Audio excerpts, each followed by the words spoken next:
Yeah, what is up, theology nerds?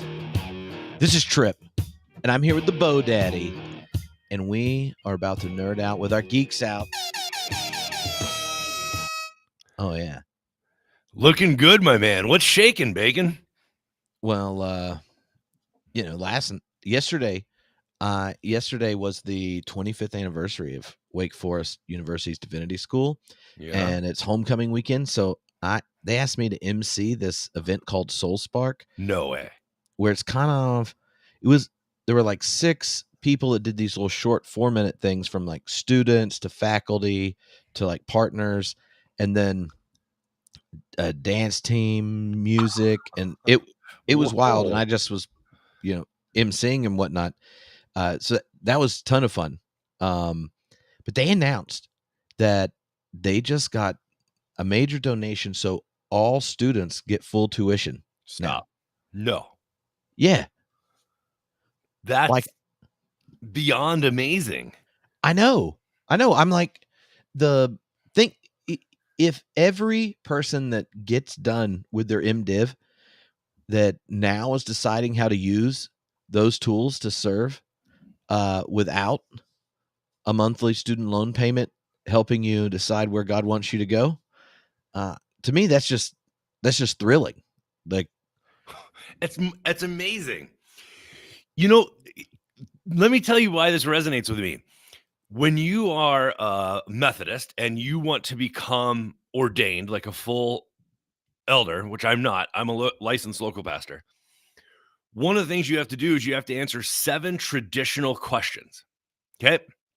Now, here's the thing. It usually takes about 7 years after you graduate with your MDiv to get to this point of answering the 7 questions. The honest truth is, because I know you want to say something. Let me tell you so when I was ordained with a different denomination, 20 years ago or more, but so I'm not in a hurry to get back in the ordination business. But these 7 questions, one of the questions is, are you free of debt to the point that you could not be manipulated or tempted or embarrassed? Uh-huh. And I can't answer that question with integrity because I took on student loans to get my theological education, P.S., mostly at a Methodist school. I know. For them to provide this is so incredible, but the ability to answer the question with integrity, to say, I am not in the kind of debt that would tempt me to steal money or cause me to be, in non-faith or to be embarrassed, right? To be able to answer that question with integrity is such an amazing gift. I know. I told the new dean at Wake Forest, Corey Walker, who's been on the podcast before. I was like, this is a game changer. Like, not like, obviously it helps recruit because there's the financial element, but if you think as if you have the ability economically to give large chunks of money to theological education, doing it where every year there's a group of graduates who have the gift of education without the kind of burden of student loan debt. Oh, it's amazing. I just think it's beautiful. I was just so excited. I mean, I loved my experience there. And then my wife, brother, and brother-in-law all went there. So I'm like I'm a fourfold deek. The Fuller family has big deek energy. Wow. But now you're not sitting there going, oh, well, maybe I could go to this other place where it's more affordable, because graduate education at a prestigious university is there.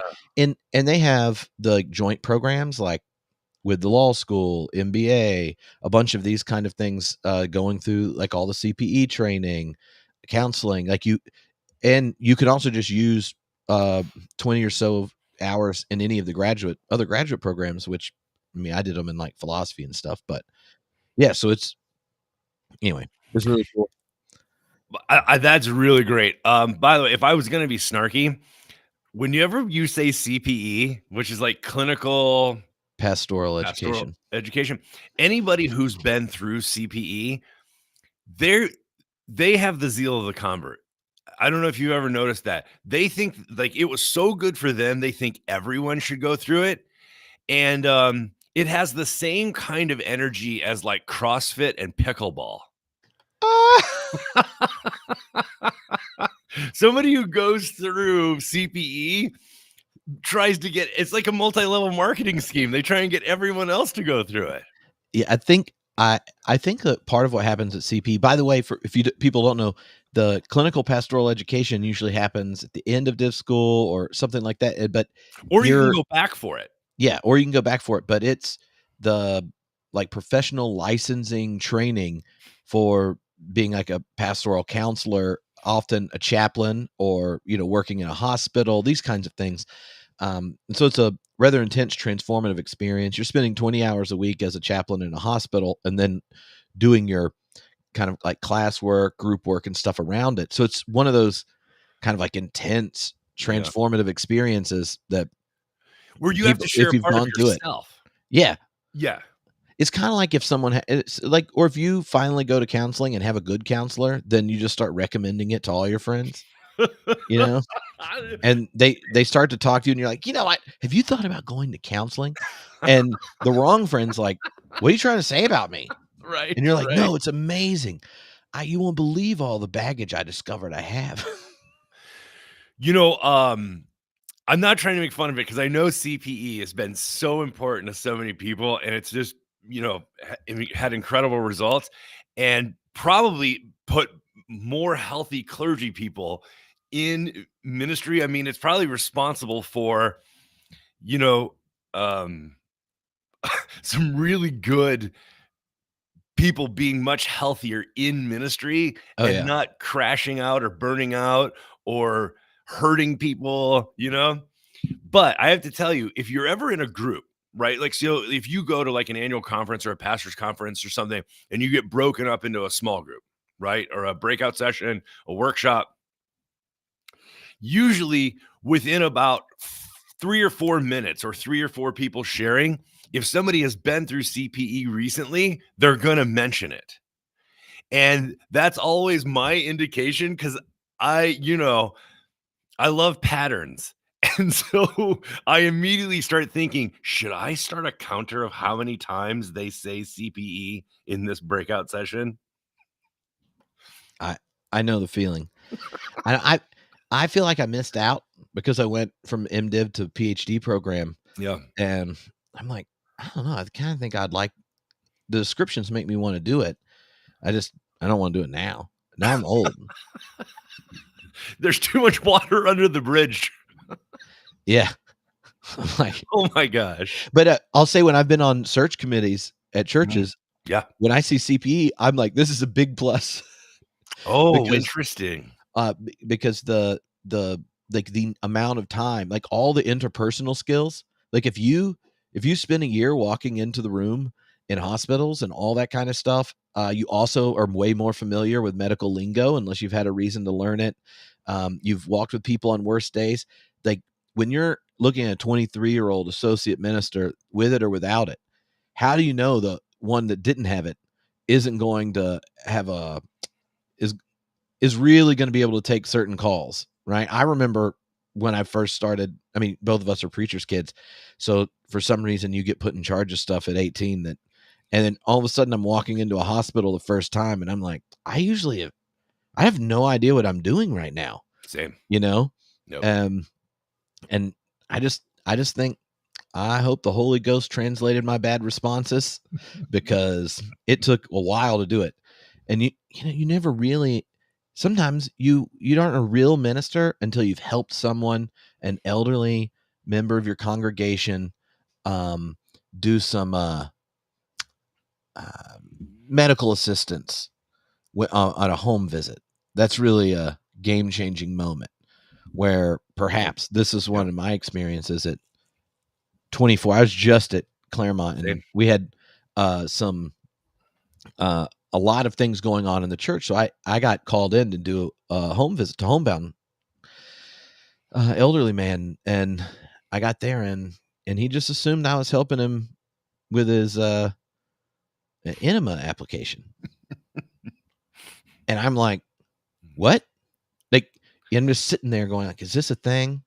And I get back, and I was Is like, he confused? I was like, is this what we do? And Yeah. and you know, I'm in a if you've once you've been in enough of those situations, you know how not to, one, look like you're freaking out, and then two, get the assistance that's needed, and three, not leave thinking you have to go sanitize your hand. And No. see, Tripp, I bet that there is a aren't better you than glad it's not 7 a.m. when I told you that story, Bell? yes, yeah. You and I have compared notes about, early visitation before.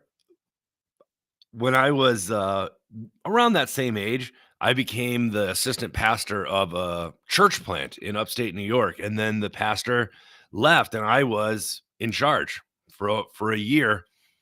And so I had to do stuff like visitation and all sorts of stuff I had really never done before. And so, yeah, you and I both have interesting stories from those early visitation periods. But Mhm. what I was going to say is, I bet there's a 50% chance, Trip, that I get an email this week from somebody who says, Bo, I was listening to the most recent TNT, and I just wanted to say, like, I think you could actually benefit from CBE.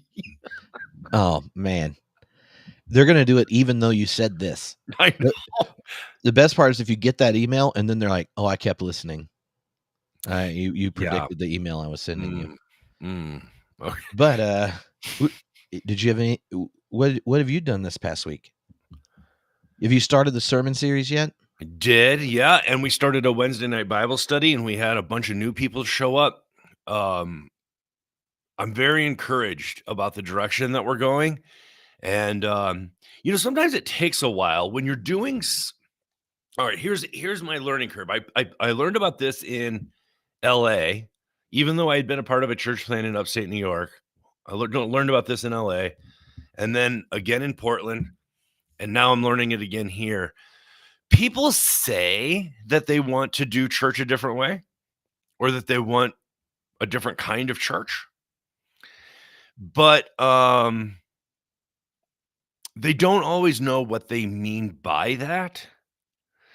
So it is a learning curve, and so it has taken a year to sort of create a culture of conversation and understanding, um, to make sure that when people come in, whether they are nuns and nuns or spiritual seekers, or if they've been injured in a different community, or they've just maybe outgrown the religious setting that they were raised in, whatever it is, um, they know what they don't want, but they don't always know what they want. And so it takes a lot of energy to try and do this. Is, by the way, why I loved that Emergent podcast. Mhm. Um, to hear people reflect on what it was like to try something different when there was like a permission structure to do so, and there was these cohorts where you were comparing notes. I miss that terribly. And so, like in my town that I'm in here in Southern Idaho, let's say there are 60 churches. I don't know, I'm guessing. And most of them fall into really classic categories, right? They're either what we call happy clappy, sort of rock and roll, auditorium, stage based, or there's a couple of mainline churches that are smells and bells, stained glass, Alban stole sort of thing. But to do something different, anything outside of that, you're really attracting the few people that you do appeal to. They come, they know what they don't want. They don't always know what they want. And so there's a lot of energy that goes into that relational component. Yeah. Yeah. I understand. Sometimes they discover more of what they don't want after you put That's lots of true. energy and time and That's true. creativity into something. Hey, you know what I've been thinking about this week though, Tripp? When you were a teenager or a youth pastor, did you ever do that thing where you and a group, a small group, were in a pool or you know, like a backyard Oh, or I see a your hotel, transition here. and you all got going in one direction, and the current you created a current, and it became like almost like a whirlpool where everything was going in the same direction, It and did? the game began to be like, if you were just the one person, did you have the strength to move against the tide, right? And just the chaos of this whirlpool effect. I've been thinking a lot about that this week. Oh, well, eureka. I was thinking about it too, Bo. I'll say that the whirlpool thing gets way more dangerous when it's all the like kids in your neighborhood and they're at different heights and swimming strengths and That such. is true. And you see like your youngest kid getting in after it's going, and you're like, don't let him drown. Don't let him drown. Um, or like the neighbor that you're like, they should wear floaties. This isn't going to be good. Yeah. And then the older ones are like, go, and they're running around, got a nice whirlpool. Yeah. So we're trying a new format. Okay. Is So I this for the just, listener? You're yeah, letting them behind the yeah. scene? I'm um, so earlier this summer, I did a talk on something I've been working on for a while. Um, and it comes up because of all the election season, and then looking at the way polarization's working, and then thinking about the transformations in modernity and how that reshapes a culture and all this kind of stuff. So I've been thinking about it. In part, it was inspired by getting ready for an event at Princeton in 2 weeks, doing the podcast. Which, if you're in the Princeton area, Mm. Monday night, get this: the Bart Center is hosting the event. Did you have Tripp does live podcast at a Bart Center event on that bingo card there, Bo? No, but I will add 2 beer Bardian to it. Oh, that's that. Yeah, be like, wait, before we start. Um, so in Hartmont Rose is going to be there. There are a couple other new books on like philosophy of history, politics, a crisis in democracy, and stuff that I'd read, and I put it in conversation with Process Thought for a talk at the Open Relational Conference, and was wanting to get their input. So I've kind of like modified it and stuff because I want to do some version of this at the opening at Theology Beer Camp, but I was like, I need Bo's input, and I wanted to know what you thought. Mm. So we're going to put the slides up, and we're just Oh. going to talk through it while we go through. And then Oh, you can good. ask Okay. questions or tell me what about this or what about this. And then hopefully when I get done, I'll re-listen to what you said. Mhm. Forget you said it. Okay. Borrow it without footnoting. Yeah, no And then only attribution people that needed. watch this would ever know, like, No. oh, I love that one bit. And you're like, where'd that come from? I was like, I just had the idea one Yeah. morning, It just came maybe to around me. 11:20 on Friday, September 13th. So Oh, Friday the 13th. watch out. So that's what we're going to try. I have no idea if this is going to work or not. Because I've only practiced it where I do like the performing of storytelling and all that. And but we'll see. I We'll didn't see. realize there was gonna be a slideshow. I'm very excited. Oh, Yeah. look at this. See? So Yeah. Oh, this is good. political substance abuse. I thought this is a rather humorous joke, Bo. Now let's see. If we start talking and I hit this, Uh-huh. then it puts us like this. And Okay. then I can go back There you to go. this. All right. All right. Look at Well this. done, Testing the sir. tech. Well done.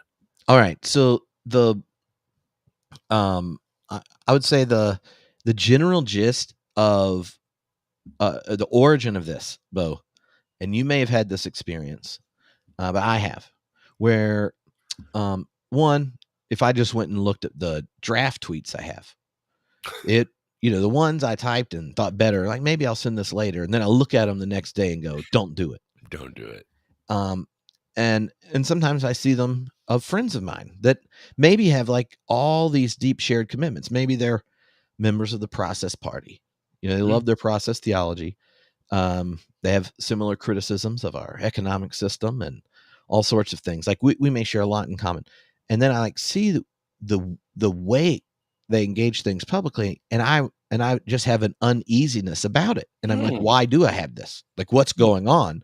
So then I started thinking about it, and I thought, well, what if the way our current culture, and the way it's being reshaped and incentivized technologically, actually has us stating the genuine content of our faith, articulating it, but the way it's being communicated and mediated, the form of it is actually a betrayal of the very heart of Whoa. an open and relational vision of the faith. So Whoa. that's the kind of idea of substance abuse, like substance versus relational Whoa. thinking. And ultimately, I think um, it it centers on this notion of control, wanting to control the neighbor rather than an uncontrolling love for the neighbor. So that's the Whoa. um, general idea. And That's nice wordplay. I mean, I thought so. I thought so. You know, Tom Ward liked it because Yeah, no. The difference between a relational approach and a substance based, that's a really nice wordplay. And it's sort of a reverse dog whistle because it's like a positive thing. It's like a shout out that only certain people will get, but they're the ones who are intended to get it, right? yeah.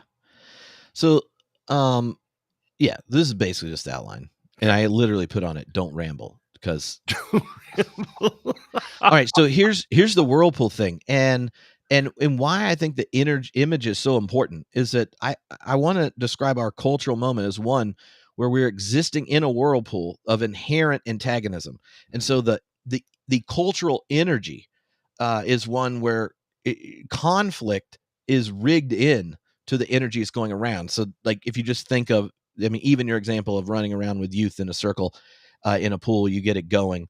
Um, in the backyard in the summer in the South, you get one of these, and it's how you manage to go outdoors for 2 months when it's hot and humid. Yeah. And if you are in the whirlpool, you can't not join it without significant resistance. Mm. And when you get in, once you're in it, that is determining how you relate to everything. The energy's there, the push is there, and the only thing you can do It's good. that doesn't generate conflict is to go with the whirlpool or speed up. You have full permission to speed up, but you can't slow down. You can't change directions and all this kind of stuff without deep resistance and likely, once you get enough people in, crashing. If you get in and you're not adjusted to it, it's so different. The energy just starts pulling you in. You might pull you under for a second and all this kind of stuff. At some point, you don't even have your feet on the ground anymore because what you're really attached to is the antagonistic energy in the water. You're not grounded anywhere else, right? And so in these moments that go to me, part of the shift from seeing problems in our world Mhm. and in society in a substance way to a relational one, I think offers us a different way. And these are little adages my family systems theorist uh, family systems theory kind of counselors and therapists and Mm. such use Yep. that I think kind of get the framework before going macro, right? Where if you're talking if you're thinking about a conflict that you're having with a friend or family member or whatnot, whatever we decide the problem is, the thing, it's so often not the thing, Mm. and it's just where the anxiety or toxicity or pain or Mhm. trauma shows up. We're like, oh, here's the problem. Mm. And a good example is, and if you're a minister, you've probably had this, especially if you're a teenager. When the parents come to talk to you and they're like, "Oh, um, little Johnny has a B plus in AP Calculus, and this is derailing all of our plans for him. You're going to really need to talk to him. Something must be going on. Like, how's he going to get in to whatever school he has to get in? It's going to derail his whole life. He really needs to get this grade up. It's slipping.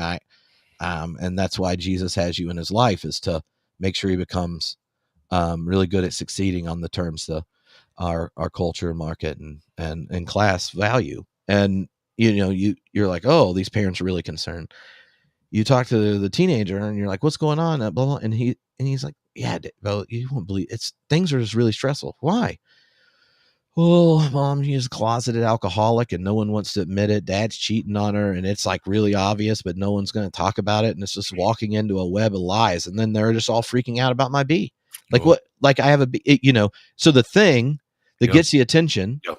isn't the thing. Or also you'll hear talk about the identified patient isn't the problem, right? If you go, this is the problem, you're missing that it is an expression of the whole network of relationships. And the other problems that come up when you make a thing and not acknowledge the web of relations is then you get stuck where you would rather be right about whatever the little thing is Yeah, than be in relationship. And right. so whatever you're pointing out as the part of the toxicity that you just can't stand or hurts you or whatever, then you would rather be right than be in relationship. And that would require the other person to experience all of reality from your perspective. And then they'll be like, okay, well, I guess this is correct.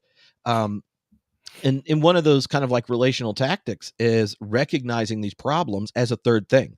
If you tend to them as third things, like elements of a relationship that you want to move towards health, then Mm, it actually honors the other by recognizing you're both in this relationship, and it moves you open to change. yeah. So, uh, like one example of something like this for me has been like if if I take personally all the ways being dyslexic impacted me Mm, uh, and and such, then I am the output of that.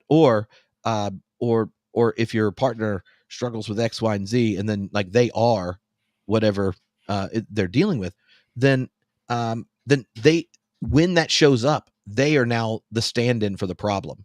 Like your mm, inability to do X, or you contain trauma related to this, but when those challenges that are web in the relationships are a third thing, then you can tackle it together. So like how do we relate as partners, knowing like Tripp's dyslexic or this, or knowing that trauma shapes me where I can't be here, but you can be here, and how do we do it? As opposed to going like, this is a problem, right? So mm, the moment mhm. you the desire to make it into a substantial thing, so then you can associate blame and make the problem, it just creates toxic relationships. And I think we know it we can see it Yeah, happen in relationships. And I just think that is a great example of the whirlpool that interesting. perhaps the thing isn't that someone ran into you in a whirlpool, it's that you're in a whirlpool.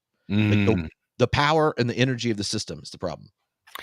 This is actually so well done because, I have the advantage that I've seen the outline, and I know that 2 slides from now is where the real doozy comes, like, when you introduce the 3 levels of conflict, and so knowing what's coming, this is actually a really good sort of way to introduce a framework that's gonna provide an opportunity to get out of the conflict system.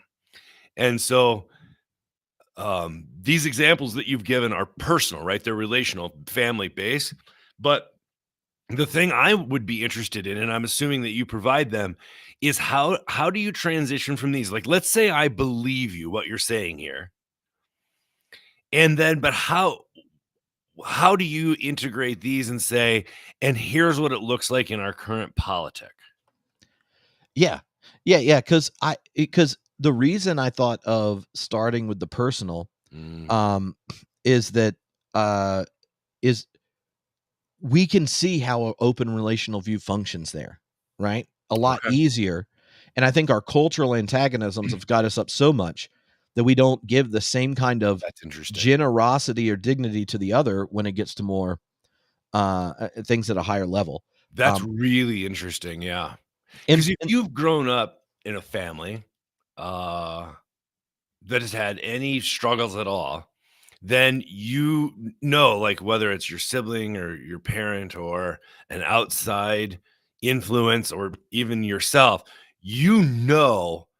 what that looks like because you're stuck, right? Your family of origin, you're a part of that whether you want to be or not. You're inherently involved, right? right, you were Sure. born into it. Yeah. You didn't know that your normal is not the normal every other Mhm. family everyone else is born into, and Mm. even when you get hints of it, You really don't know it until you're married. And then you realize that the person you care the most about, they actually grew up with a different normal than you, which creates whole different sets of expectations and projections and Oh, anticipations. lordy. And then and you're like, "Whoa, what's going on? Are you saying that I can't universalize my own experience and norm to every other human being?" Yeah, that's funny.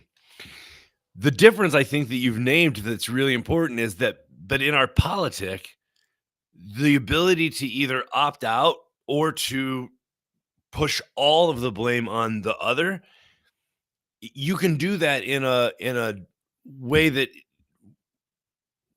you're not inherently either stuck or um Responsible. responsible. Yeah. It could entirely be that other party's fault. Yeah. Yeah. And so the to me, the part of what our kind of larger cultural antagonism is around control. Mm, And the um Charles Taylor uses a moral imaginary as a way of thinking about kind of the normal that's shared at a cultural level. And mm, obviously, it varies at different parts of the culture, but there are kinds of assumptions one makes about what the good looks like, what the expectations of responsibility at different things work. And there's kind of these different levels of the human, and it's more complicated. But just I pick three, like organizing them in three because there's like that personal level of where things play out, and what your imagined what is the moral imagination in modernity for the person. It's obviously different than a feudal context because the economic system's different. It's different in a political context, right? Like all these things kind of build on each other, and so you get all these different social relations. Well, the way we mediate relations as a collective between species, and we have our ongoing relationship as a part of nature. Um, and I think that what with the image of the whirlpool, thinking of antagonism at the heart of it, helps us see all that's all that's uh, all the problems that it generates. And so here the consequences of it, like our cultural mode of aggression or the whirlpool of sorts. I talk about the three different burns. Right? So when you think of the individual, the where we have a crisis of burnout in our culture. And what does this ultimately look like? The burnout, personally that you become more efficient. You got to you got to learn, and not just on your own. No, maybe we're going to monitor you at work, see what you're doing, and we're going to check your screen time. We get a watch, and now we're tracking our steps because we got to be healthier. Or we're going to track this, track that. Like we are at a time mhm, where we generate data about the human to then manage it and control ourselves mm, and other people, we do it and it generates a kind of burnout at a level mm, that hasn't existed in the modern world.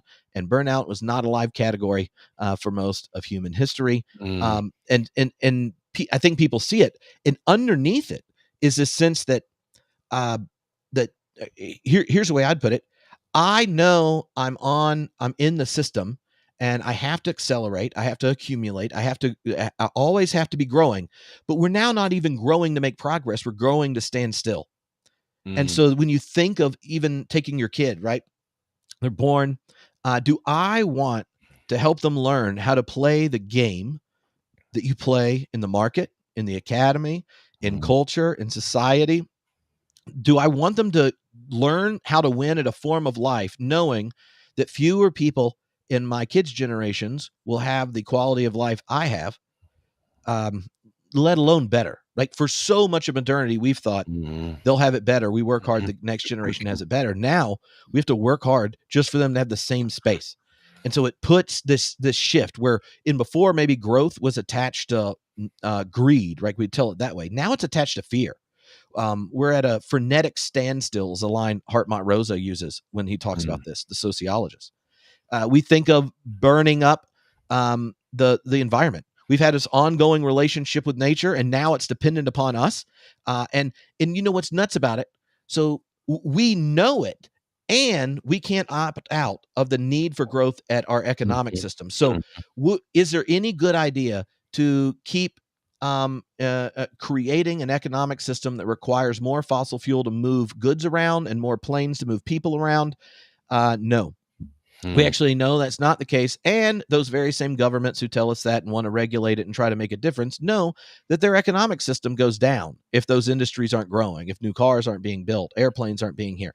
And so we can know the consequences of that this is leading to burning up the planet, and we can't opt out.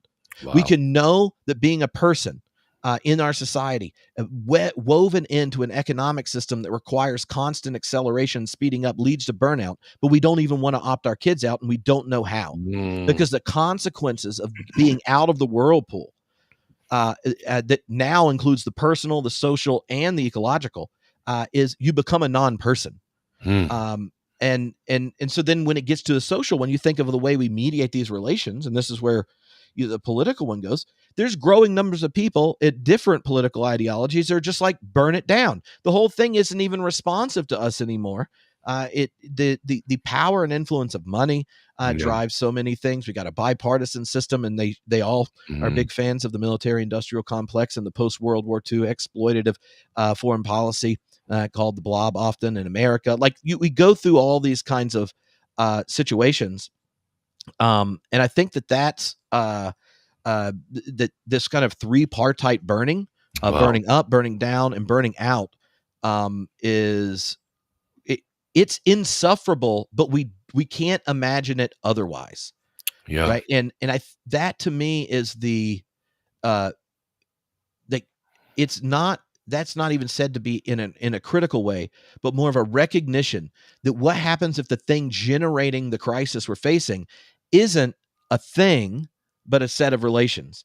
When irreconcilable conflict and antagonism constitute the modern moral imaginary, politics then becomes a sphere of mutual repulsion, and consensus is even seen as a fraud, as like cover for ideology and such.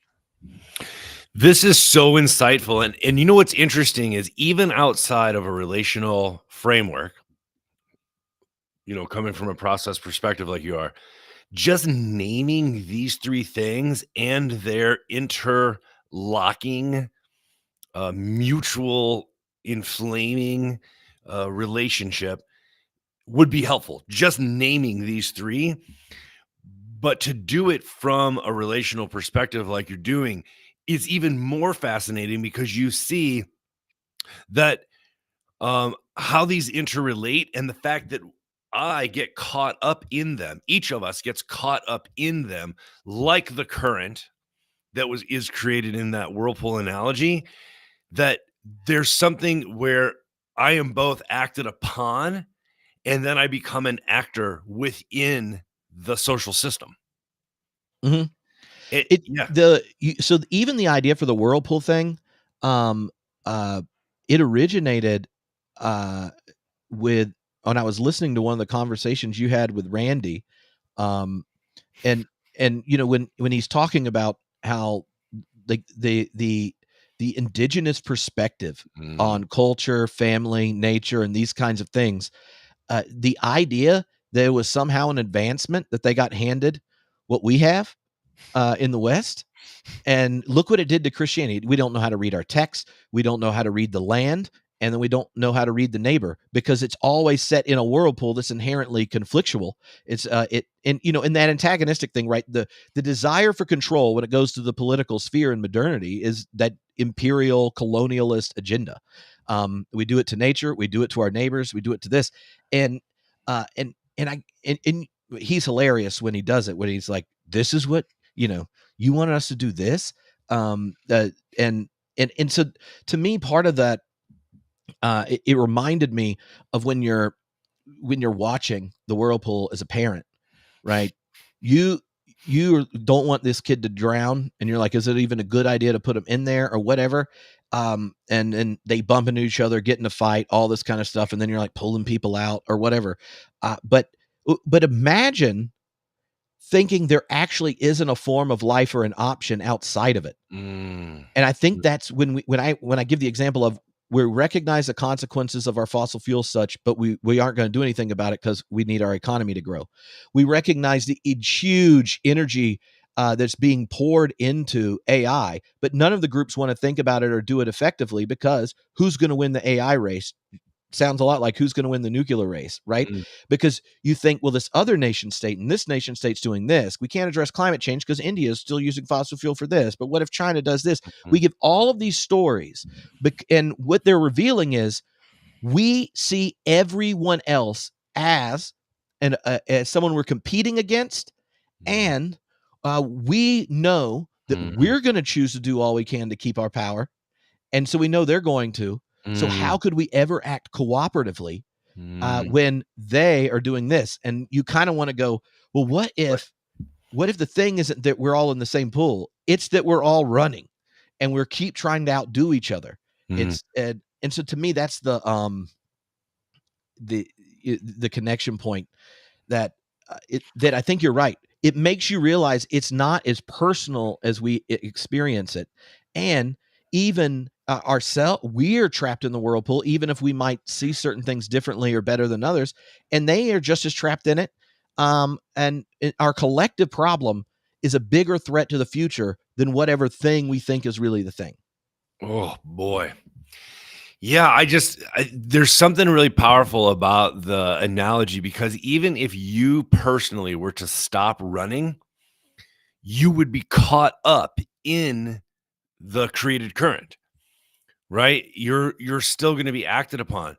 So you're either actively an agent, a participant in the creation of this thing, or even if you were to try and opt out or go against the flow or just not participate, you're still caught up in that which has been created. You're acted upon. Hmm. And so, it's interesting in all three of these levels that you've named. It is amazing how easy it is to become sort of passive or reconciled or overwhelmed and saying like, well, what else would I do? What are the options, right? Even if I tried to do that, it wouldn't really work, And I mean, we could talk about each of these. In each of these, there's a fascinating um, element to the fact that in the technological age that we live in, the information age, that they're they are exponentially inflamed. Yep. Everything is inflamed to the point that it seems like it can't be addressed. Like we're out of options. What's the other option? Hmm. Yeah, and I think that my goal in trying to come up with a way to present it that way is to help us recognize how we are collectively trapped in the modern moral imaginary we've generated, Mm, and it actually increases the antagonism and the problem when we think in substance ways, mm, right? So the next little section, there's a few slides that are trying to name it how it just shows up politically, but uh, well, I'm sure you as a Methodist could probably imagine this functions even at a denominational level and such. But political substance abuse shows up on the right and left in a little bit different ways in how it's described. But the underneath it, there's a set of assumptions. So think of in kind of like more a more kind of like right wing political philosophy, and take like Carl Schmitt, who has this big trajectory in political theology, a political philosopher for the Nazis. Right, we want a leader who can have the state of exception, the one that goes like, "Here's what's going on. Now there's an intervention. We need someone who's not doesn't have the responsibility or obligations of the way we mediate and have integrity in our relations politically, to get stuff done." Right, and it's this kind of um, an authoritarian bracket around our political relations. That is, you see that there, but you also like on the left, there are political theorists that are increasingly saying things like the common good or mm, mm, any kind of collective, kind of pragmatic, transformative, direct vision of trajectory is cover up for the inherent deep ideology of oppression that's at the bottom of it all, right? And so both of them come up with these different ways where the expectation in a democratic context to show up and figure things out together is in and of itself already seeding the truth to the other side. And I originally had like lots of examples, but the best is just someone to go look at their Twitter feed. But it generates a deep kind of a growing culture of control.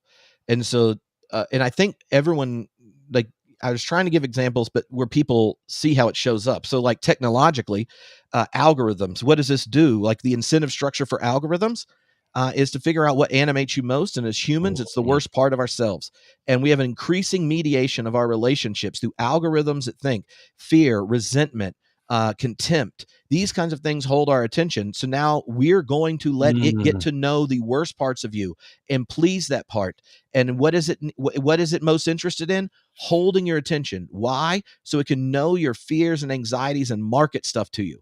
The think of just the amount of time since the introduction of the front-facing camera and ubiquitous broad internet, like 5G and all this kind of thing, how much of our life has an algorithm in the back end with a market incentive, a market that needs constant growth, gets to decide who we see, how we see them, in what light, and what kind of reflective questions and judgments get amplified.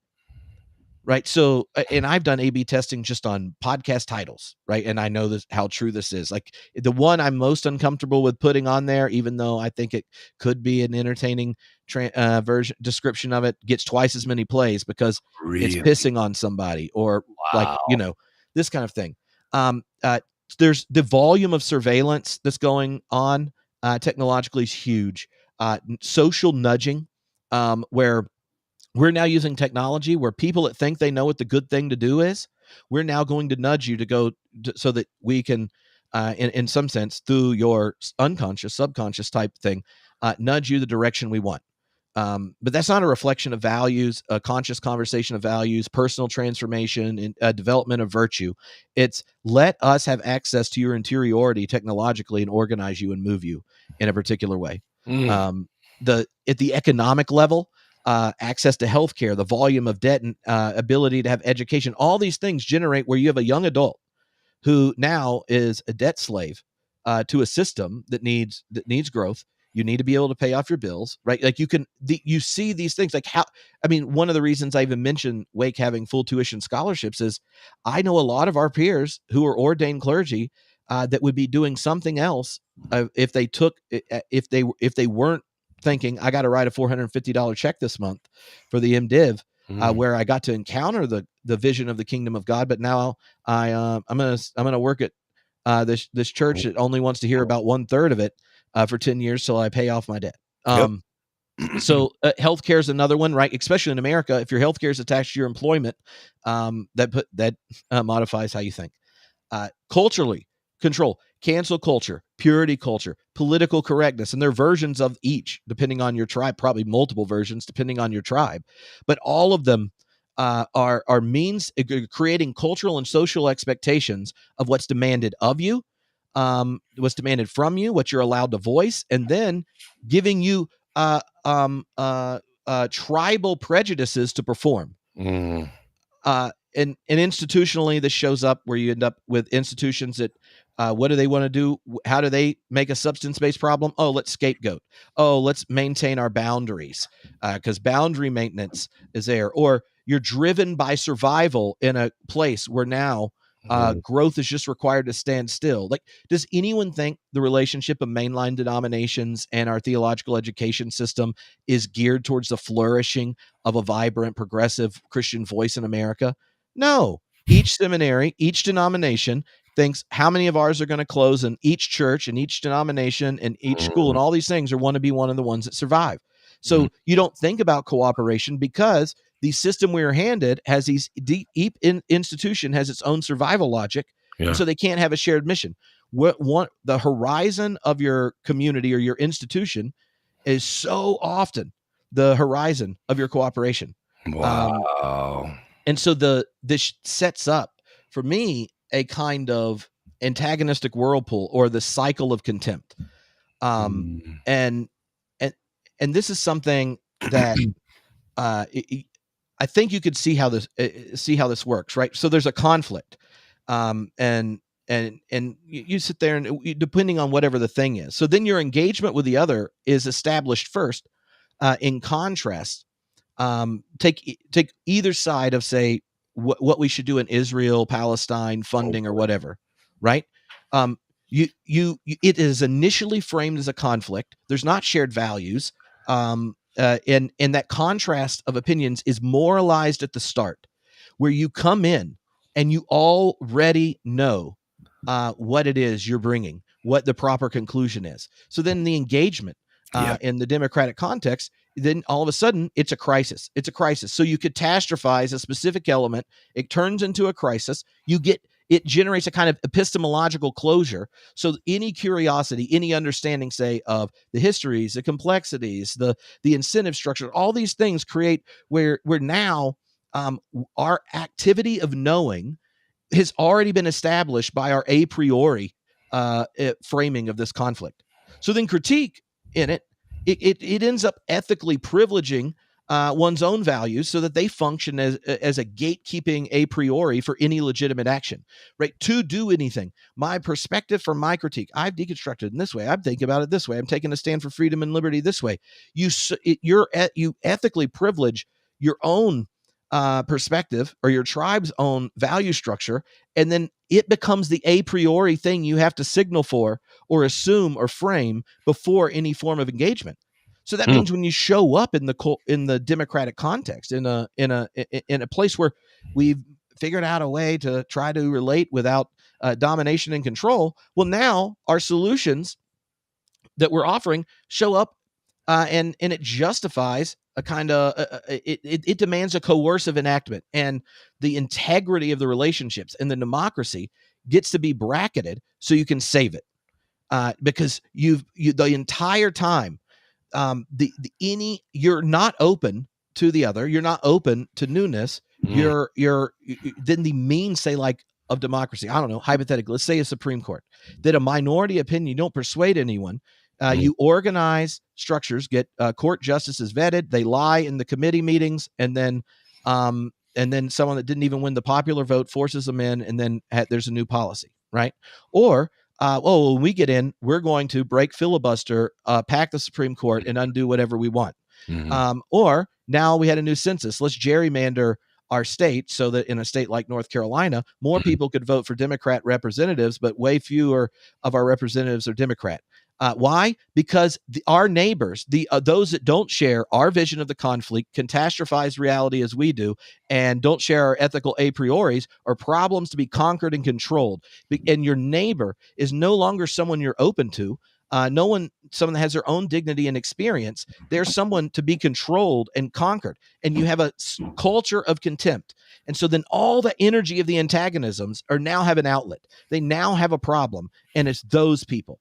And that to me is the element that and that description involves nothing about something being true or not, or good or not. It's just a description that the energy of our relationships do not even make us open to the other. And my wager is that any open and relational person of faith should be. Like, openness to the other is like base one for ethics and all three monotheistic faiths. And when, in both as a person of faith and in a democracy, if the means we mediate our relationships become not ways of working together, but ways of imposing our vision on the masses to control them, then we genuinely are muting the voice, experience, bodies, and such of our neighbors. And that it's like it's it is a bigger ethical situation for me than, just Mm. any one instance, even though, right, this was initiated by watching people I have their same prejudice and judgments. And I'm like, why do I'm uncomfortable with the being put this way? Why did I not tweet this and have to edit it? Why do I not want to do this? I'm like, I know the incentive structure. I actually will make more money if I do it. And anyway, does that kind of make sense? Yeah. Let me tell you the parts that are resonating just with me personally in my journey. So in 1997, I was given a book by Deborah Tannen called The Argument Culture that radically transformed my life, my participation in society, my mentality, my approach. And ever since then, I have tried to read any book that comes out or listen to anybody who's addressing either polarization or division in our societies, especially our which politics has become, like, for so many people, one of the largest areas of life, one of the largest, concerns, whether it's watching the news or listening to podcasts or reading or whatever it is, activism. Politics has become a major, major aspect of their experience and their emphasis. So since 1997, I've been watching and listening for various approaches that address things like this. And so this presentation that you're doing, I think there's so many aspects of it that intrigue me, and that I really love how you have partnered or paired, like even this whirlpool, this catastrophe whirlpool, the way that you've set it up as sort of a cyclical round and round. Um, there's real merit to it, and I would love to hear people respond when you present this and just the conversations that are going to come out of it. Let me tell you about my current context and why I am especially intrigued by what you're saying. So last year, I found out that I was moving to Southern Idaho, and somebody mentioned to me that because this is when I lived in Portland, Oregon, they're very into politics. I mean, like, politics is it's their sport, it's their entertainment, it's their identity, right? Their tribal identity, it's their religion, right? Some people are like really into politics, and they looked up the statistics of the last, presidential election cycle. And just, it was one of those things that really stood out to them that they wanted to pass on to me, is that the percentages in the town I was moving to were exactly the inverse of the town I was leaving. So whether it was voting, who voted for which presidential candidate or whatever senator or whatever, it was exactly the inverse, right? Like 84% for one and 16 for another, or whatever it was. All the numbers were nearly identical. And so I thought it'd be very interesting to live in a context that was so vastly different than the left coast that I had been living in. Well, I have learned some amazing lessons in the last year of living here. And I'll just give you two that I think you'll find interesting. One is, if you are a left-leaning person or a Democratic uh, voter, you know that you're going to lose every election. So your relationship to your representative is different. And you know that you're not going to get the person that you want, or that if you vote on a measure, that it's not going to pass, right? So what you try and do is try and get, whether it's in a representative, to try and find somebody that at least prioritizes something you value, right? It's an entirely different process. Or who will in some way represent your concern, whether it's potatoes or banned books or whatever the issue is, water rights, because you're not going to win. So you try and get something out of it, right? It really puts you in a very different posture. Then the second thing that I wanted to pass on to you that I thought was fascinating is I was sitting with a group. We were waiting for a couple members to arrive so that we could get the meeting going, and politics came up. And this was a group that I knew to be very lefty, liberal, whatever you want to call it, democratic, whatever. And more than half of the group are registered Republicans. And I said, why are you registered Republicans? And they said, if you're not, you don't get a say in who wins the primary on the Yeah. other side.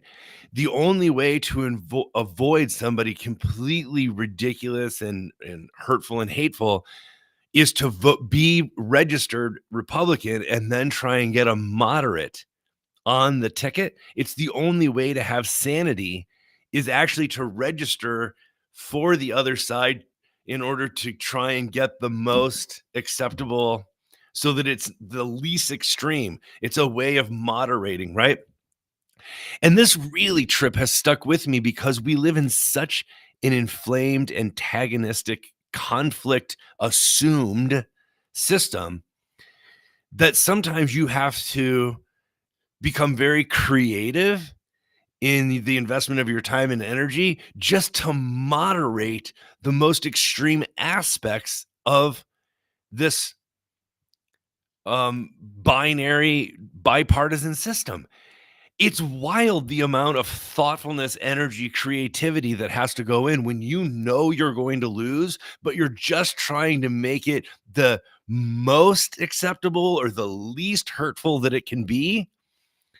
And so when I saw this outline that you sent, it really started going ding, ding, ding with me because of my current context, that there's a lot of merit in some of the points that you're making here. Some of us feel like we're making that same maneuver if you're in a swing state voting for the Oh, Democratic presidential candidate. But oh, where you're like, well, I guess, I mean, you only got these two options that yeah. come out. It's like a harm reduction strategy, not a finally my values are being expressed. Yeah. Um, do so on the like. I wonder what you think about the cycle, that it's a cycle of contempt in relationship to your neighbor. Mhm. Uh, and picking that word, like it came, I picked it because of the big Bonhoeffer project I've been working on. He has this passage that he wrote in a letter to his three kind of friends that were the connection points to the larger conspiracy and such, right before he got arrested. Mhm. And in it, I mean, it's one of the greatest 20 pages just of reading, but in it, this is his line. And over the last year working on this big audio documentary series, I've returned to it so many times. Mm. And he says, the danger of allowing ourselves to be driven to contempt for humanity is very real. Mm. Through contempt for humanity, we fall victim precisely to our opponent's chief errors. Whoever despises another human being will never be able to make anything of him. Mm. Nothing of what we despise in another is itself foreign to us. We must learn to regard human beings less in terms of what they do and neglect to do, and more in terms of what they suffer. The only fruitful relation to human beings, particularly the weak among them, is love. That is, the will to enter into and keep community with them. For God did not hold human beings in contempt, but became human for their sake. And and that, coming from someone who's watched all this huge group of people he cared for, his nation and the church and such, turn and get swept up in a Nazi Yeah. fever, Yeah. to go like it. We can advocate, work, invest ourselves in the work of justice, ending this, all this kind of stuff. But remember, while we were yet sinners, Christ died for us. That it is above any finite being to remove the dignity that God gave them as God's own beloved, as they bear it, they bear the image of God, and we are not joining God in developing contempt for anyone, and that is separable, right, from having Mhm. contempt working for having judgment and invested in transformation the way we relate. But there's a dignity to a person Wow. that is revealed in God giving God's own self for us in the incarnation. That that that He says that's the danger. The danger of allowing ourselves to be driven to contempt for humanity is very real. Um, and and I think like that is ever more present. Our technological system makes it worse. The way modernity's flailing, the fear of the horizon because of all the three burns, all these kinds of things make it that temptation that he had and that pressure cooker of that moment is something a increasing number of people do, and Hmm. and that passage made me go, maybe that's maybe we have to get better theologically at drawing a distinction Yeah. between demonic energies that are seizing us in our web of relations Wow. and not substantializing that evil or that injustice Yeah. into an actual human.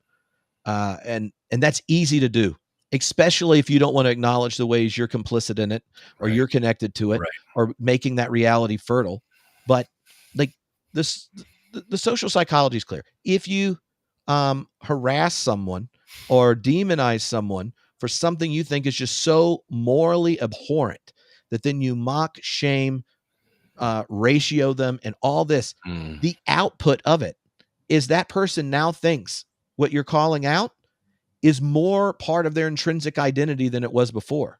They're going to Mm. cling to that vision of themselves Yeah. even tighter. So they, Right.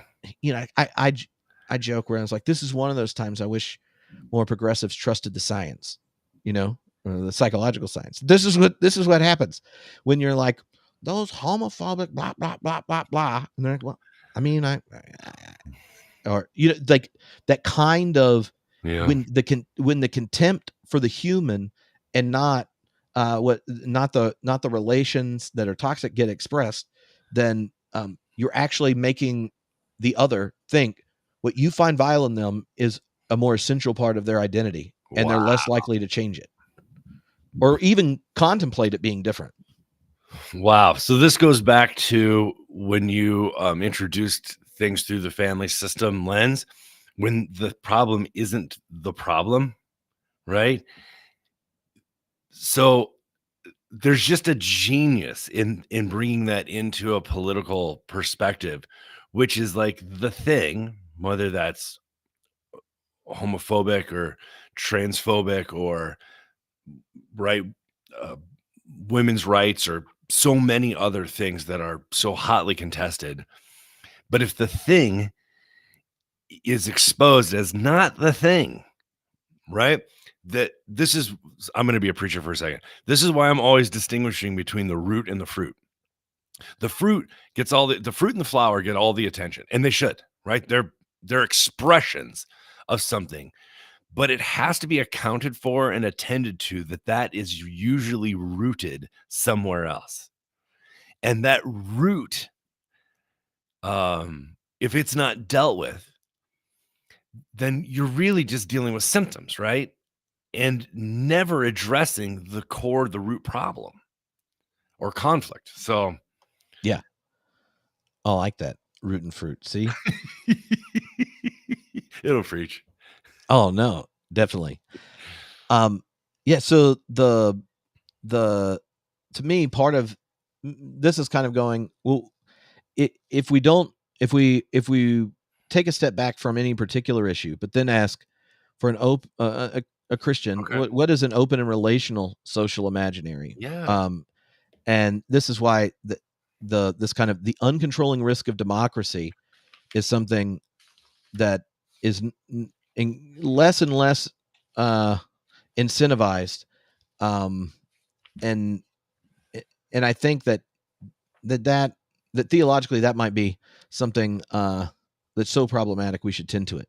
Mm, And so the looking at what an encounter with the other looks like, that isn't framed in that way, is something that's really important. Like, and this is obviously, if you know Whitehead or any of the open relational theology, is kind of noticing something. But the example uh, that I find helpful is thinking about Abraham and the visitors, right? So the monotheistic faiths share the Abraham, and what is it that's so virtuous? It's this moment of deep hospitality where these three strangers are coming, and he welcomes them, and he ends up right entertaining angels of sorts, this kind of thing. But if you go to the context, there's absolutely nothing wrong if someone was sitting next to Abraham and Yeah. going, Yeah.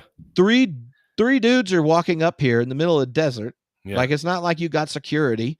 There's not like social contracts at play, or whatever. They could just show up and kill you, and you want to serve them. Like, why do we know who they are? Yeah. Right. But so there's this inherent risk at the very part of it. And so when I think of like moments of encounter where the antagonism steps back, it has to begin by being actually open and receptive and hospitable to the other. The other has to get to be present. Hartmut Rosa it says that we have ceased having a listening society. Mm. And yes, modernity has been great by giving more and more people a voice. Or as my grandmother says, you got one mouth and two ears, and God arranged the ratio that way, right? And so, but right, that culture of antagonism. Once you have contempt, once you have epistemological closure, once you've moralized the difference immediately, then the other shows up, and you're already got a closed fist. They can Mm. take what you hand them, or they can take it the other way. Mhm. And that receptivity to the other is important. And that means that the second moment involves a recognition of the other in their otherness.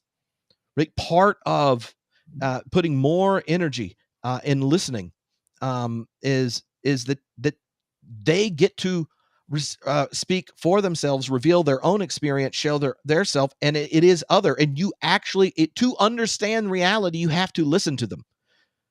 Um, and Mm. and that involves the encounter being risky, because when you're genuinely open, when you can bring all of your own voice, but the other gets theirs, and you are risking listening, then then you don't know what the outcome is at the very beginning. That you're actually open to a transformation. Mm. And when it's done well, it's a reciprocal one. It's reciprocal between God and Israel. Mm. We throughout the history of Israel, it's reciprocal when in beautiful moments, right, of collective organizing, where new communities become part of rallying and organizing for something, and then you get this transformation. But the genuine transformation at a cultural level means that the community and the individuals who show up encounter the other, and they're mutually transformed in a way that the collective is stronger and bigger because of it. And I think a lot of this is recognizing that there's this deep risk, and to do it well, you have to give up Mm. on thinking controlling the outcome is your divine right, or an expression of your privilege, or insert. I Yeah. mean, you can see how this shows up on both sides. Yeah. And actually there's a multiplicity of sides, but the how it frames things this way. Yeah. um, and so an uncontrolling encounter involves a shift from a politics of substance to relations, and that requires tending to the character of the relations over the outcomes. And this risky wager of hospitality toward the other is an encounter you can't control. Wow. And if the spaces of uncontrolling hospitality, encountering with other in their otherness, are vacating culturally, Mm. then perhaps um, the greatest gift we can give as people of faith is to risk a hospitality towards other rather than enacting a contempt for the other. And this Wow. is true for me and how I see my values being expressed, and those who see me working against it. And in those kind of encounters were more frequent earlier in my life than they are now. Hmm. Like where you can have deep relationships across difference and expect that they want to hear you and know you, and Mm. vice versa. Mhm.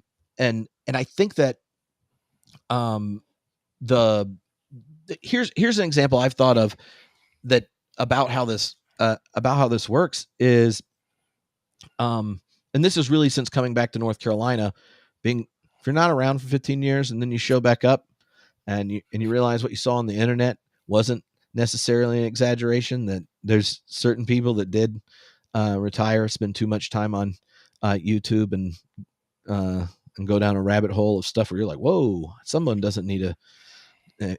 When friends or family tell you that, oh, I listen to things on both sides because I also listen to edgy things like Fox News. They're just so liberal these days. But when you go back and you go back and you show up in this space and then you listen to where the resentment comes from and the contempt they have for the others,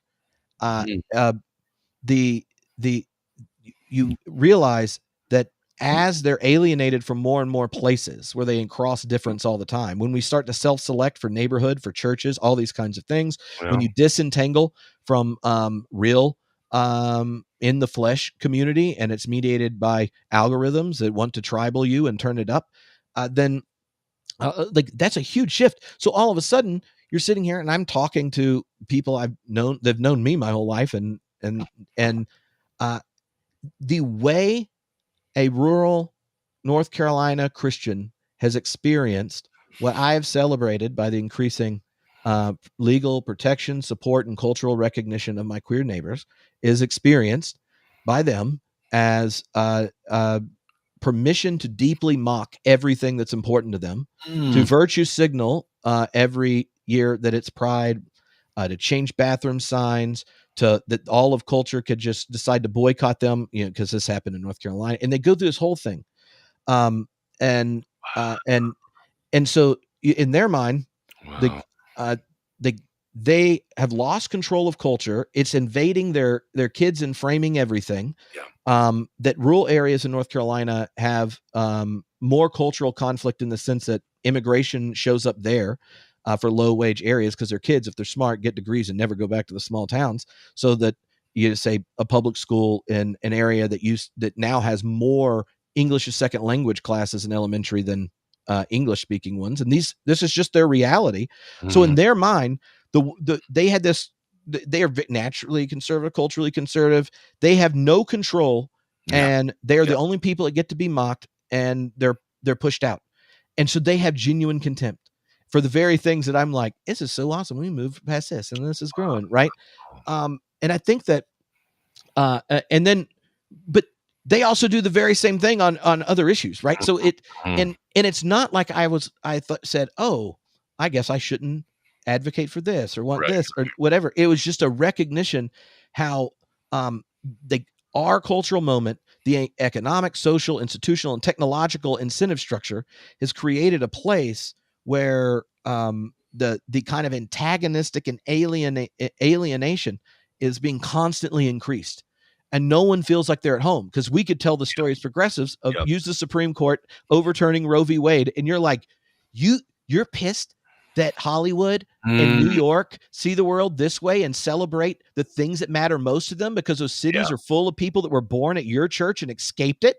Now you're worried, right? You're sitting around there. Y'all gerrymandered the Supreme Court through these laws and a democratic system set up to protect slave states. And now you're overturning Roe v. Wade, even though you can't even get a red state to vote for it when they got a chance. And you're telling us that you're pissed off. You could just, you see how it sits there. And that to me is this moment of like, I would not even had that encounter unless I actually risked talking to someone because I moved back and was there. Because surprisingly, at a UCC church in LA, in the academy, in a European capital, there's just not as much FaceTime with that community. and it's less so than when it started. I mean, even think of all the people early on when we started TNT. The theological diversity that hung out, interacted, and stuff was much bigger. And you remember the emerging church movement during that whole process, there would always become something like, oh, well, this is too political. Oh, this is too liberation theology. Oh, they think everyone has to ordain gay people. And then all of a sudden, even those groups of people who are friends, if we hung out, we'd hang out now, but we don't interact in public. We don't say stuff to each other. They may have been on the podcast 5 times in the first half, but they won't come back on now because they know what gets associated if they talk to me. Like, we do this. So anyway, sorry for that was a longer setup than. No, so the two things that I haven't had a chance to touch on that I just want to touch base. One is the quote that you read from Bonhoeffer, it and then also adding in the encounter with Abraham, the hospitality. You know, people who take the incarnation seriously have a completely different approach both to human society and experience, and also a theological initiative where, you know, I don't want to call it a trump card, but it's as close as you get when somebody talks about the incarnation, right? That God wasn't afraid to take on flesh, to identify with us, to draw near to humanity. It's transformative in a way that almost nothing else is. It carries a weight, right? Like a gravitas in theological consideration that you almost can't even get around. What's funny to me about that is how much, say, you and I, or you and me and anyone else, we could talk for days about the problems in our society and the social stuff and the political stuff and the economic stuff and the environmental stuff and all of this stuff. And until somebody invokes the incarnation, you assume that the way things are is sort of like you're negotiating with very small variables in a very large equation. You're basically just trying to tweak a couple things within a given structure to make it slightly more acceptable, slightly kinder, slightly more gentle, less harmful, whatever it is. But the formula as a whole, the equation is largely set. It's only when somebody who truly believes or is convicted about the implications of incarnation, when they drop that into the conversation, it it creates a new horizon of possibility of saying, if this is the God we believe in, this is the narrative that we've invited into. This is the insurrection, right? The crashing in of a different possibility or the invasion of a different reality. However you want to talk about that. It's very profound to me when somebody takes the incarnation seriously, how different it sounds than every other conversation you have during the week. Mhm, So that just really punched me. That quote that you read from Bonhoeffer, mhm, just the weight of that consideration of saying like, hey, it's it's it's not that we should not other people or vilify them because we want to be good people or we want to be the best kind of people or something, right? Like something humanly generated, like a humanist motivation. Anytime the incarnation is taken seriously, it is transformative to whatever's being considered. So mhm. I just felt the weight of that when you read that.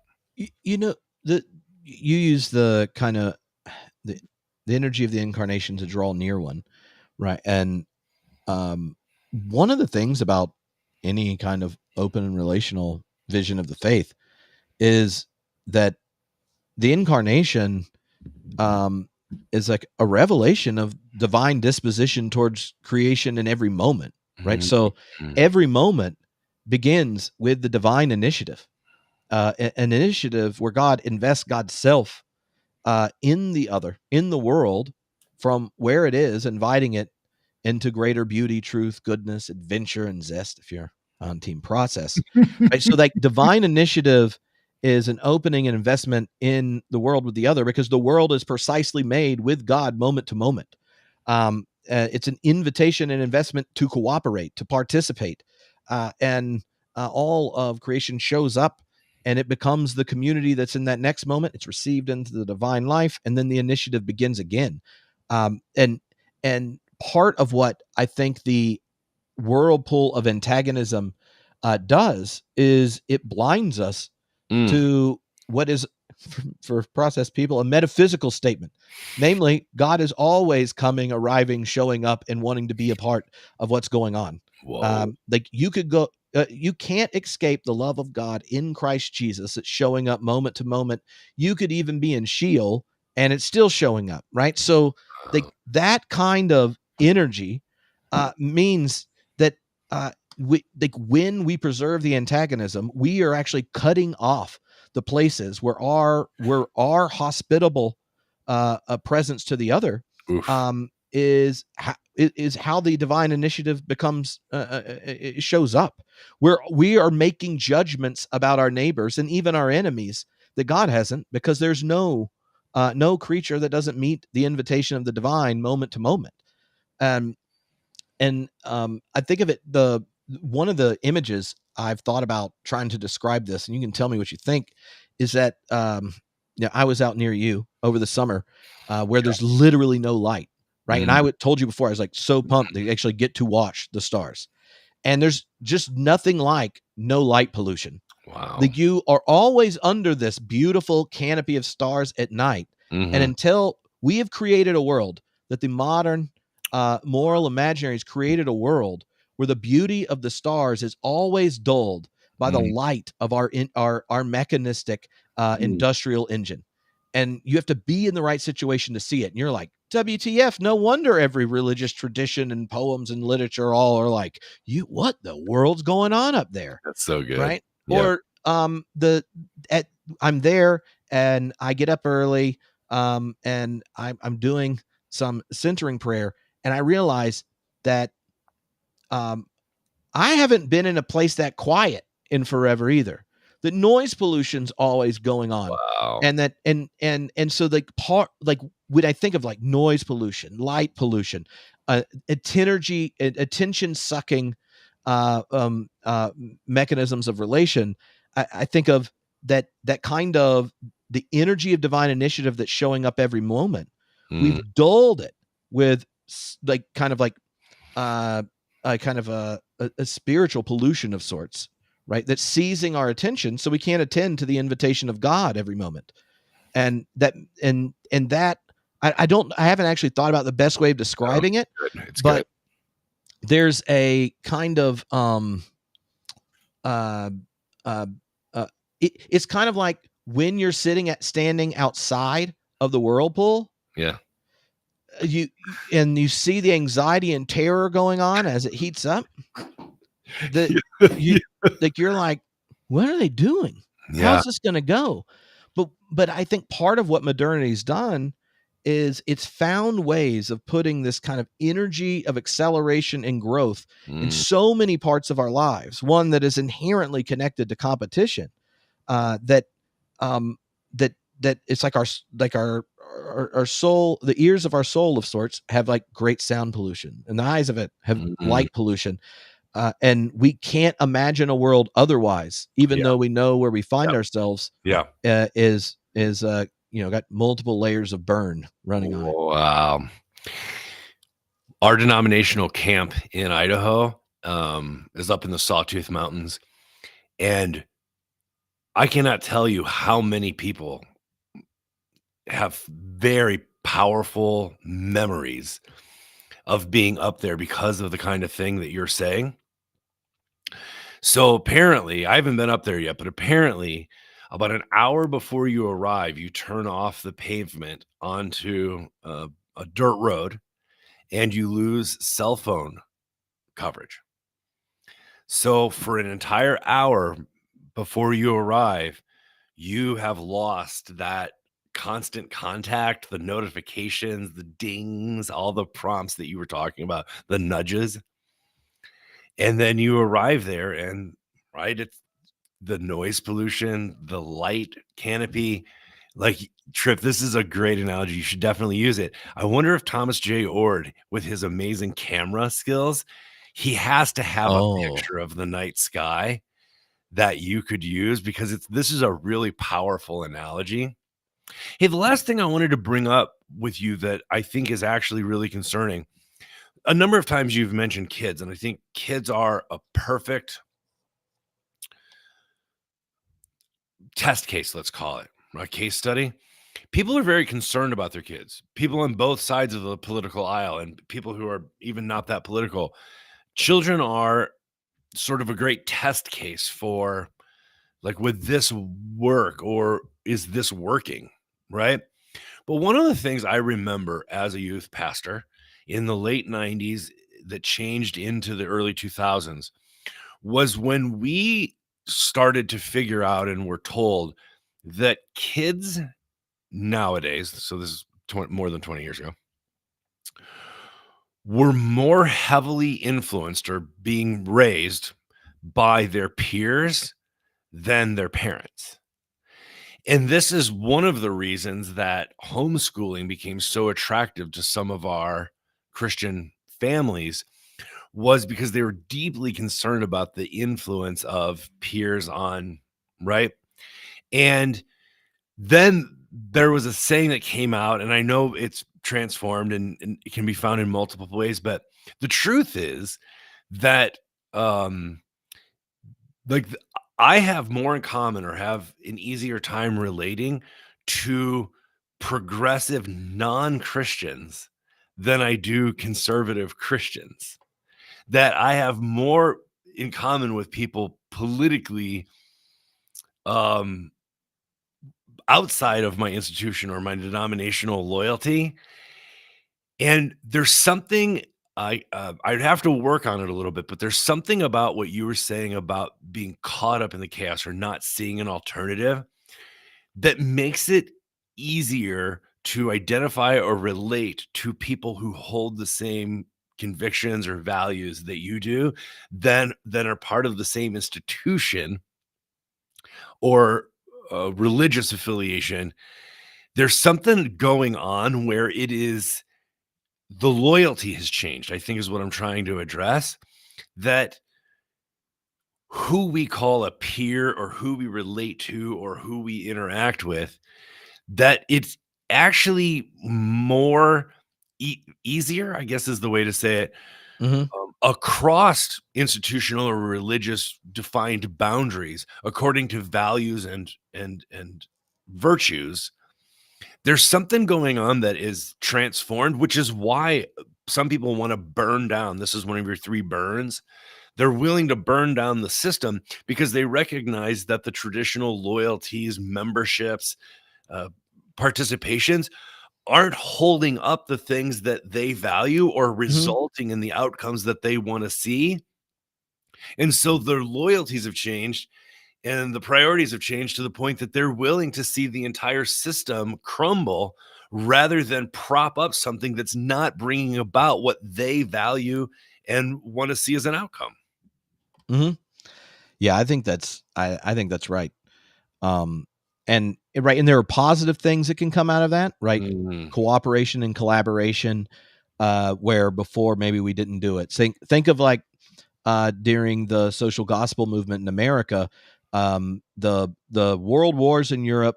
Prior to that, the social gospel movement starts to build bridges across what were essentially, for Protestants, ethnic denominations, right? So some of our mainline denominations are multiple ethnic groups of the same theological heritage that then become the American expression of the Reformed tradition or the Lutherans or whatnot. But the social gospel movement, all of a sudden, where there are these shared values across different denominations, many of which, like, you have German Baptist churches and, this kind of thing. Now they are cooperating to get child labor laws, 40-hour work week, these kinds of things. And after the world wars and the kind of that new consensus, our religious institutions transformed, um, into being like distinctly American denominations. So the mainline Protestants became less combative with what is essentially American, which mhm, means sometimes we were assets and helped as Christians do some amazing things, like even like George W. Bush worked with the National Council of Churches and the World Council of Churches and made amazing progress on HIV/AIDS in Africa. He got Jesse Helms and type fundamentalist Southern Baptists all the way to more progressive to work for something beautiful. That's great. Now, also, we handed out large amounts of guns, created patterns of debt so we could get their natural resources and exploit the poi there. So that was less good. But, like, once once the identity of even these denominations stopped having a base elsewhere, they became more cooperative, I think, with the baseline American assumptions in framing our ethical input. And now we aren't Christianity can't make the same kind of assumptions about culture dominance and things, so we don't even know how to talk half the time in the public square. And the ones that are religious and know how to basically demonize everyone else and such. Like the kind of what would you call it? The the the when there's not shared language, stories, narratives that are binding you in some way with the other, right? So now, let's say your political or your denominational one even sees people in your own tribe as antagonistically, right? Then Yeah. you're like, how do I narrate? Everyone tells a story where they're a good guy. Then now, like, oh, I'm going to take over my denomination. You take over a political party. Like, you could even think on behalf of democracy, we're not even going to have primaries, and we're just going to Mm. make everyone vote for the same guy until he fumbles, and then we're going to tell them who they get to vote for, and never ask the party anything. Like, you could do that, and then, but it's on behalf of democracy. So who cares if it was an undemocratic means to get there? Because we are so anxious, and we are the only solution. So we got to control everything, right? Like, these kinds of the energy shows up. Then you're sitting there, and you're like, we'd rather celebrate a warmonger endorsing us from the other party than let a Palestinian member of our party talk. Like, you could get where you're just so controlling everyone on your own agenda that junk gets awkward. And that, like, desire to control, every denomination that's split on stuff sees these things. So then it's like, who's going to end up with the camps, the buildings, the retirement plans? How can we raise up the barrier to entry and access so that we don't have the same kind of ethical or the economic promises to new generation? Like, that kind of contraction out of fear is rampant. And when you're sitting there and there's no places you go where those things aren't there, if you just see someone that has, like, your basic shared values, you're like, oh, well, you might tell a different story, you might get here a different way, but uh, at least I'm not having to defend what animates me when we hang out. You might have different narratives for getting there, so I feel like part of that is the waning of an institutional relationships that function better in a previous time. And so you could imagine, right, communities where there are these shared values then becoming having a more organized and structured state where um, uh, those identities then bring communities for more positive engagement in the future. But it's I I am struck by how profoundly different a relational approach is. I mean, it's vastly different than what many people know are their options, their alternatives. yeah, and I'm not even sure exactly how you do it. Anyway, like, this was more like an exploration of, like, I wanted to try to describe the problem where Mhm. at least I think, oh, I think that makes sense. And then and I've had friends who would never be like, I like the description because I agree with you. Where there's not a lot of shared political vision, but they're like, yeah, I can see this. Mm. And it's helpful because the the moment the whirlpool becomes the third thing, as opposed to then it's like, how do we learn how to relate Yeah, yeah. where it doesn't set us up antagonistically? And yeah, okay, I'll just finish this part real quick. Oh, okay.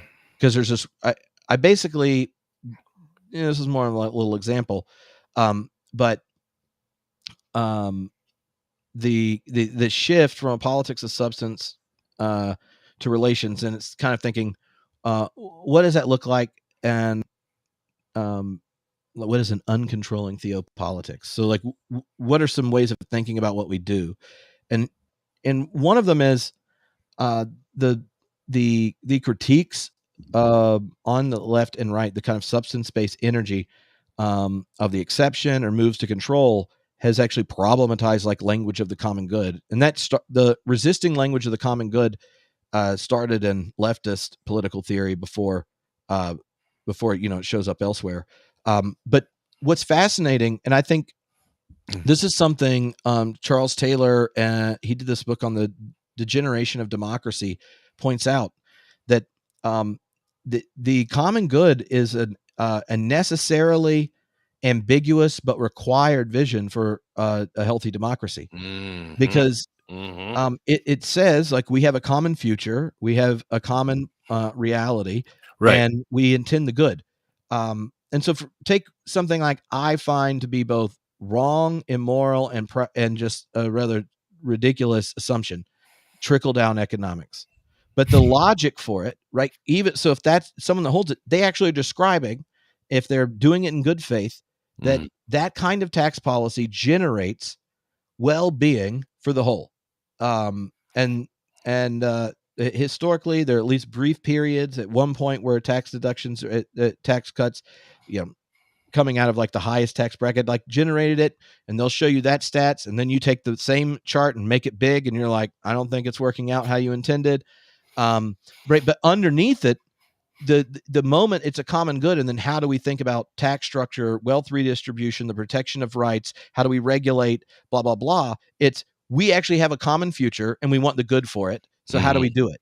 Yeah. But the moment that becomes a problem, now our logic for even engaging in the public Yeah. is refusing to even acknowledge them as part of the commons. And so, like, that one shift of Yeah. what is it like to preserve the democratic project as Yeah. something that's a good for learning how to love our neighbor and our enemy, and hopefully Yeah. our non-human neighbors. It's amazing when I mean, just the introduction of this is inherently a critique of saying that I want my side or my perspective to prevail in this conflict-based arena, right? The concern of the common good immediately transforms a different approach. By the way, my favorite thing that I've ever heard on this, it comes from Jorg Rieger, who I'm so excited to see in Colorado next month. But, he said in the intro to, a talk one time, he said, that common saying that a rising tide lifts all boats? Uh-huh. He said, "That's only true if you have a boat. Otherwise, if you don't have a boat, a rising tide is a threat to your very life." Right. A concern for the common good says, how do we care for and address both those who have boats and those who don't? Mhm. Oh, man, and that boat image, the moment you think of whirlpool, right, Mm, becomes completely different. Right, so, interesting. like, if you think of a whirlpool of boats, uh, if you don't have a boat, it's a death sentence, right? And I think that's why everyone feels, in some sense, a slave to a culture of acceleration, is because, like, part of being a boat in modernity is being a citizen, a worker, or an owner. Like, you're already inscribed into this Yes. system that has a shared logic, um, and you're like, the whirlpool's not slowing down. You want me to get out of a boat? Yeah, yeah, it's like trying to get off a merry-go-round or when it's moving, right? It Yeah. Yeah. Um, yeah. So the second one is recognizing the limits of our agency. And this is something in Charles Taylor's newest book, Cosmic Connections, near the end. He does this kind of the history of the ethical transformation, and he wants to make a distinction between how an individual experiences ethical demands and the social moral order, like what is culturally and collectively expected. So when you, as an individual, you they you can see how on particular issues the percentage of people that see the ethical demand in responding to something grows. And as it grows, take the abolitionist movement or the environmental movement or whatever the particular issue is, you as an individual can be like, I have to take a stand for this. And there is a kind of evolution of sorts of the moral vision of the individual, where this ethical demand, the face of the other, and this particularity demands my response. Like, to be good is to redress this. But then there's the modern moral imaginary that's there, the moral order that's collectively shared. It takes a growing number of people having the ethical demand as intrinsic to their self-understanding and what goodness looks like, Mm. for the community to then make that demand heard, to then invite others to end up internalizing it and participating in it. And then it becomes a part of the modern moral imaginary, right? Mm. Where when the kid's born and they learn what being good is, all of a sudden you think, well, democracy's cool. Everyone should vote. And you're like, oh, well, I guess it didn't start out this way, or whatnot. Like when when we found out we were going to be parents, we stopped going to churches where we debated about LGBTQ involvement. And the first time we ever visited a church that they only had two white guy straight preachers, they were like, well, why do they only have two straight white guys preaching? I thought it was a church. And you just wanted to be like, well, you gotta learn church history. But also, I think it's really cool. You think, why would a church have only one type of body as clergy? Because who you are in your identity is a unique expression of the multiplicity of divine imaging we do. And we need it. We need all those places proclaimed, and the gospel proclaimed from all those places, right? So in an antagonistic culture, that shift of where individuals experience the ethical demand, and then you build communities that slowly can invite the culture at large to internalize it, it becomes increasingly hard if your relationship to the present is just burn it down. Mm-hmm. A group of people stewarding, and think of all the energy investment. When at ministers, we understand this. When people do burn it down to the church, you just want to go, you have no idea how much energy people put in to doing the 10% you currently like and think is good. And your response that we haven't made this progress in this other 2% is, screw you. I'm not coming. I'm not giving. This is a complete waste of time. And you as a minister are sitting there like, I actually agree with you on this. It would be great if you had some kind of forbearance for everyone else in the church that's not there yet. And we're a voice for this. And we build a group of people that could test this and steward it or advocate for it. And you get to a place where then, what if your kids think it's dumb that we ever debated this and they didn't know we got there? But if your energy is so antagonistic, where you're so closed off for the other, where that open and relational encounter, you don't risk hospitality, vulnerability, then you will never be transformed, and they won't be, and you won't grow into a community that's there. Right. And so that kind of dynamic of recognizing that how the individual, the collective, the transformation means there's a limit of your agency. And you are responsible for what you say, do, and how you're related. But you're not responsible for how other people do it. You're responsible to them in your relationship. And how do you show up? Are you being responsible to your neighbor and your enemy if you show up only with the demands of your a prioris? I don't think so. Wow. Is that how you're going to get a collective of people to transform the modern moral imaginary into virtues that we all, if I was talking to the person, that we share? If the only thing they hear from you is sweeping judgment, not interested in listening, and that you have now an ethically justified rhetoric for cutting them off out of your life, So anyway. Yeah, because if it's conditional upon a result being obtained that I participate at all, we're all screwed from the start. Yeah. We are. That's why. All right, I'll say the last two things, Bo. Sorry, okay. So the predicament of history, in this, when we think of the two ears for listening, one to speaking, part of what we've done is, I think our present, the antagonistic cycle of culture has alienated us from history. So take me and my tribe. Our primary disposition to the past is a litany of all the things wrong with it, and a disgust for its imperial, colonial, hierarchical, patriarchal, extractive economic logic. And so we are very aware of what we don't like about our past. And the future, we no longer think, there's a potential for transformation and such. The future is an apocalypse that's headed our way, because we can't opt out of a system that's creating a series of things that could be the death. And so now all of our energy becomes focused in a deep, anxious, antagonistic place right on the present. We haven't learned how to listen and respond to our past, to understand the dignities and disasters that's there, to think that we too are located in a history with the limits of our vision in place, and to like tell it truthfully, but also to tell it in a way where we make sense where we are so we can learn from it and embody it.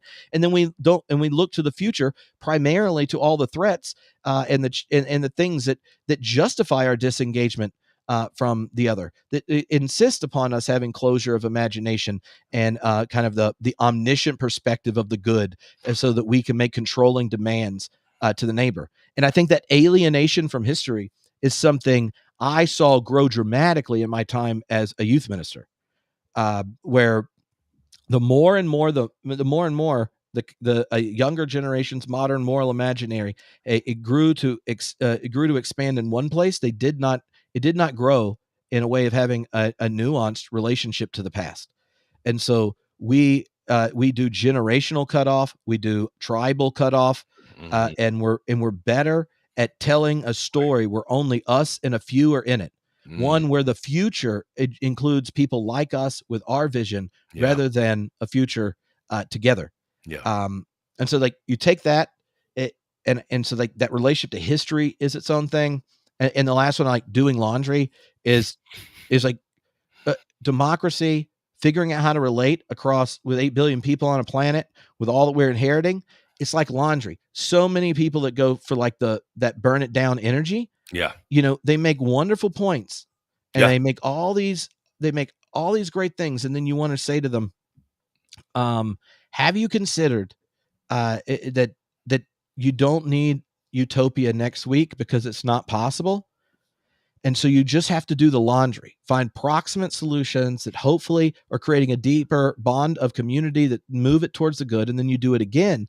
And that kind of doing laundry involves being honest about the ways you're complicit, honest about the limits of your agency and our collective agency, honest about the violence, sin, and ill being that's a part of so much of our culture that we have no power to change in the present. Mhm. But you got to do the laundry, and I think a lot of us have turned into me in college, where I had never had to do laundry, and I go to college, and in lieu of learning how to do it, I just waited till I saw my grandmother and bought Febreze.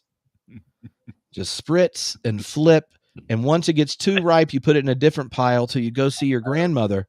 And so many times I see a lot of people, and I mean, I have thought this before, where if you see the laundry, all the complicity, all the struggle and everything that you're facing, you're like, well, why can't we just have a nude commune? Yeah. Let's just be post Yes. close. Yes. And I think that may be what you want. It's just not a possibility. And when you don't do the laundry and you aren't trying to show up in relationships, you aren't okay with kind of a approximate solution to unsolvable problems. Yeah. Then you've exited I think the divine invitation to do what God does. It's not like God's unclear of what beauty, love, justice, goodness looks like, but it only has the horizon of possibility at any moment, and God has initiative. God is invested in it. God seeks cooperation, and that cooperation ain't the eschatological banquet yet. And then it seeks to do so with community. And then it happens, and it's not all there, and you do Yeah. it again, right? So to me, these kind of those like four things were helpful to go, how can I try to take seriously what an uncontrolling politics would be? None of them ask you to sacrifice your commitments, but it sacrificed the pattern of relations that close things off. Tripp, this may shock people, but this is not going to be the longest TNT ever. We're not even close to the record. Oh, yes. Right. I really have enjoyed this. Let me just say a couple things that I know we're going to round towards the conclusion here. First is that I love that we haven't had any comments in our comment section this morning that have showed up, except about 15 minutes ago, one person got in and just lit up the comment section, and it has been a very entertaining. I don't even know if they're still listening, but I just want to acknowledge that this person is very passionate about one issue, which is that barcodes are the mark of the beast. And it has been, I don't know if it's showing up on your No, stream. Mine is timed out, so I don't know So what. I think it's because I'm connected to YouTube right now, and it has been endlessly entertaining because the sheer massive comments that have come through. But I just want to read the last three because they're fantastic. So a while ago, about 20 minutes ago, he said bye. After he had said everything he wanted to say, he just said bye. And then maybe he stuck around and liked what you were saying because his final two comments, one says the separation of the wheat from the chaff. Now, I don't know if that's what you were talking about, but it may have just been a remnant of his previous thing. But then he ends in all caps with revenge is the Lord's.